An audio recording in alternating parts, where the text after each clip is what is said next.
Welcome नाजरीन। Tahir Bilag food secret की तरफ से हम आपको खुश आमदीद कहते हैं। अगर आप मेरे YouTube channel Tahir Bilag food secret पर नए हैं तो सबसे पहले मेरे चैनल को सब्सक्राइब करें, लाइक करें और दोस्तों तक शेयर करें। आज हम एक नई वीडियो और नई रेसिपी के साथ हाज़िर हुए हैं। आज जो रेसिपी है वो है टेस्टी और मज़ेदार चना चावल रेसिपी। आप इस वीडियो में देखेंगे कि चना चावल रेसिपी तैयार होने के बाद कितना ही मज़ेदार और टेस्टी दिखाई देती है कि आपके मुंह में पानी आ जाए। अगर आप अपने घर में ये रेसिपी बनाना चाहते हैं तो आप इस वीडियो को मुकम्मल देखें।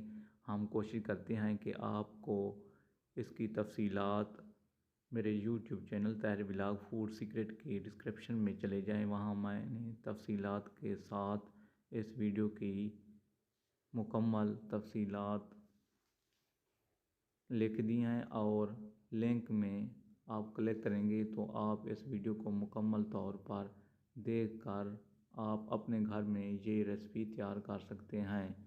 हम उम्मीद करते हैं कि आपको ये वीडियो भी पसंद आएगी। Thanks for watching.